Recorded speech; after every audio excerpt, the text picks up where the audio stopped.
Welcome back to Wine and the Word. I hope you're having a good time gathering with friends around a dinner table, a favorite beverage, a cup of coffee or tea, or a beer or a glass of wine. We're glad that you're gathering, spending time together. This week we're going to talk about something a little bit different.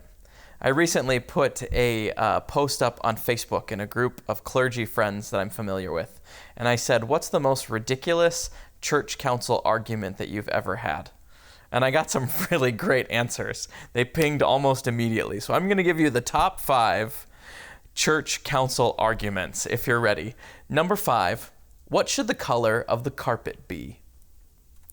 Number 4, which closet do the tables belong in, and which closet do the cleaning supplies get stored in? Number 3, 2 hymns in worship or 3 hymns in worship? Number 2, a full 15 minutes devoted to buying bowls for an event with soup. Now, I followed up with a question. This was not about what type of bowls to buy for soup. This was about whether we should buy bowls for an event where we're going to serve soup. And then the number 1 church council argument in our scientific study of a small sample size. Are you ready? Let's hear a drum roll. The color of the urinal cakes. And if that doesn't just take the cake for us today, I can't imagine what would. Churches love to argue and fight over things. And over the course of Christian history, churches have argued about a whole host of things. They've argued about important doctrinal things. They've argued about what it means to be the church.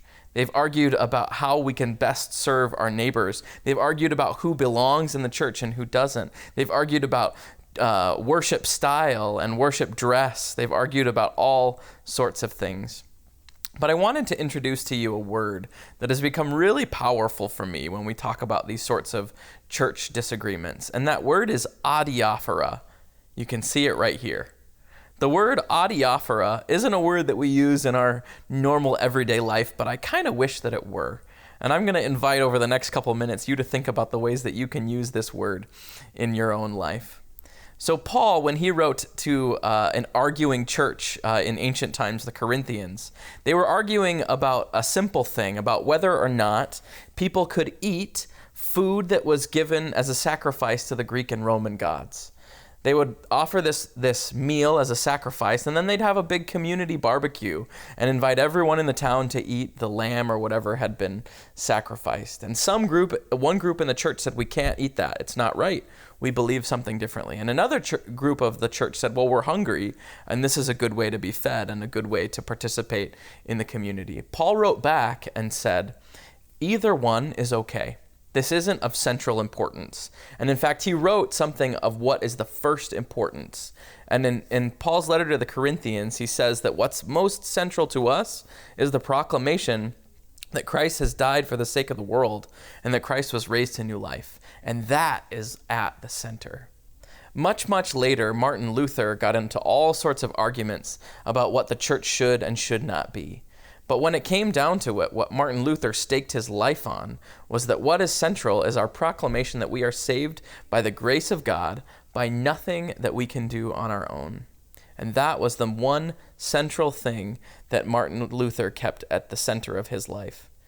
When people tried to drag him into discussions about what worship style was right, how many hymns to use in the worship service, or what was the right order of liturgy, Martin Luther and the Reformers introduced this word, adiaphora. Here it is. So I hope that you will consider what might be the adiaphora things in your life. We live in a time when everything is high stakes. Disagreements at the dinner table, disagreements in political rifts, disagreements between one person and another. But what I want to invite you into is to think about what are those central things. What are the things that you would put your foot down and say, this is most important? Now, there might be someone down the road who thinks that that thing isn't important to them, but it's okay because it's important to you. It's central to you. But then I also want you to see some freedom in the things that are adiaphora, in the things that are around us but not central, and that we can disagree on. And I invite you to hold them lightly. I was introduced to a concept recently called intellectual humility. And what intellectual humility is it's this willingness to hold those things that we can disagree on, to hold them lightly, and to enter into conversation with other people in an assumption that we might learn something. I'll end with an example of my favorite coffee shop in St. Paul. It's a beautiful coffee shop that makes great beverages, and on the wall, stenciled on the side of the wall, in orange letters, is the following words: "You might be wrong." When we look at the world with adiaphora in mind, when we hold those things that are most central to us at the core, and then look at the other things as adiaphora, we assume that sometimes we might be wrong. It's about intellectual humility. So I invite you to talk about that with your group tonight.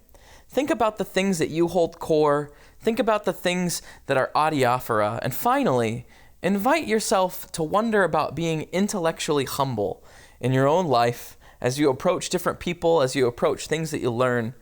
And may we see that God is calling us into a world where we can interact with others with grace and with understanding and with hope. Thanks for joining us tonight at Wine and the Word. I pray that your time together would be fruitful in conversation and a great presence as a family of faith. Thanks for joining us. We'll see you next time.